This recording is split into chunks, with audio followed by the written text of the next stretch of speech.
Welcome to the applications of Geographic Information System and Remote Sensing in Wildlife Ecology by Dr. Abdullah Nagy of Al Azhar University in Cairo. We will be learning about wildlife ecological niche and how to map them using GIS, and we will have exercises as well to learn how to conduct that locally on your computer.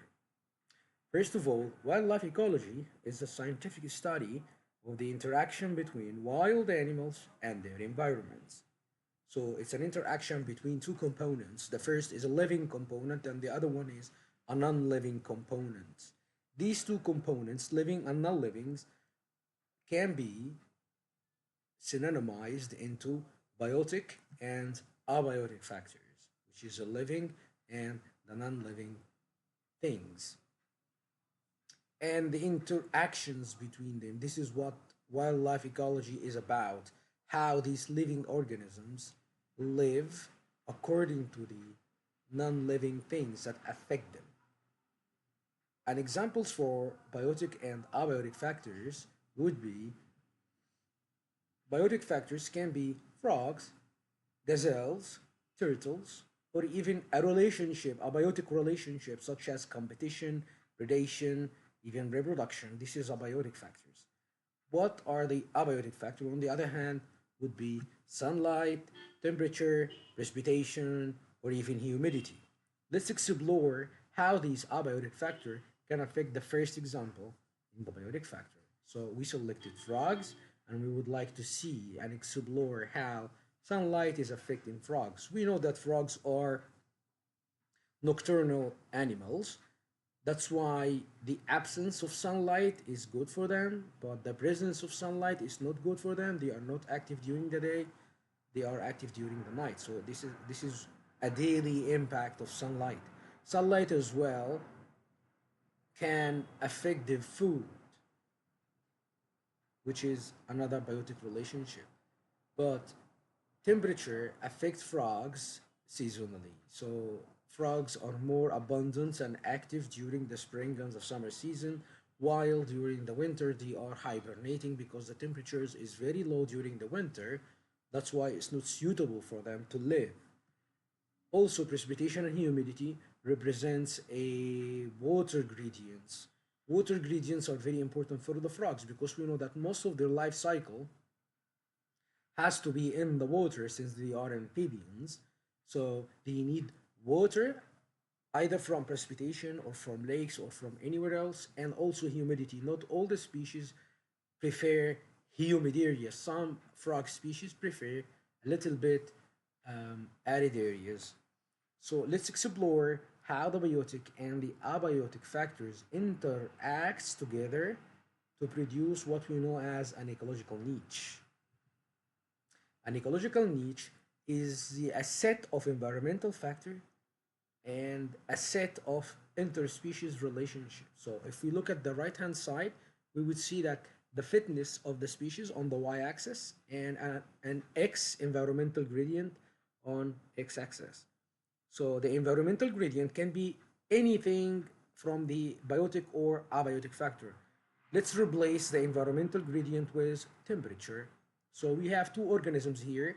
The first prefers, and its fitness is very high here at this point, at this much of that temperature. Let's say that temperature between 0 and 30 here. So here it's almost 12 for that species, but species B prefers hotter ecological niche. So when we compare the two species, we see that B species prefers hotter area, unlike species A that likes a little bit colder areas.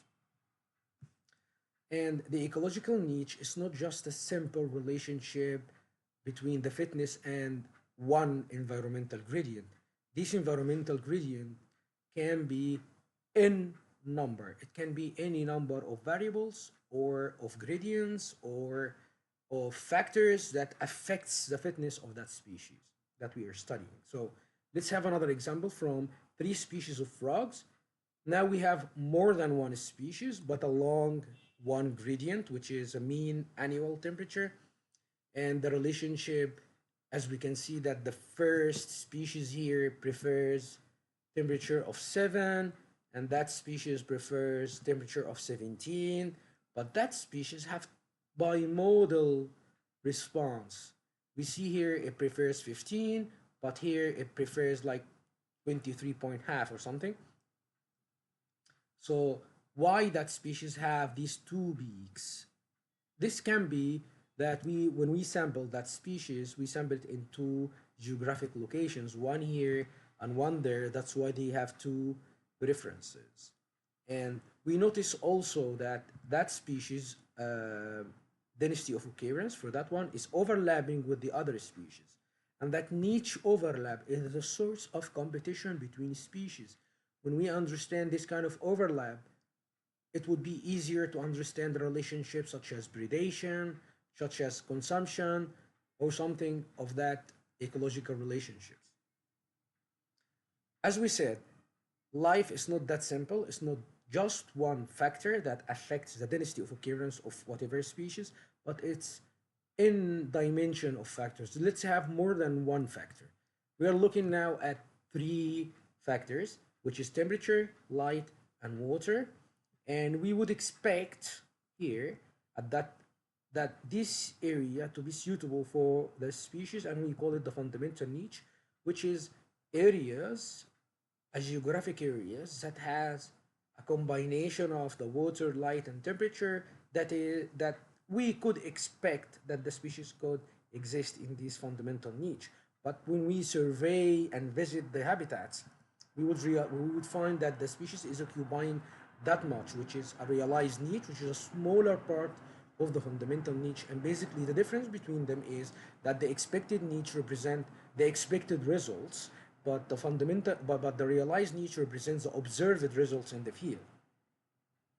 So basically, ecological niche is a set of interaction between abiotic factor and biotic factor that affect the species and let it occupy a certain part of earth or water, and we call that suitable part a habitat.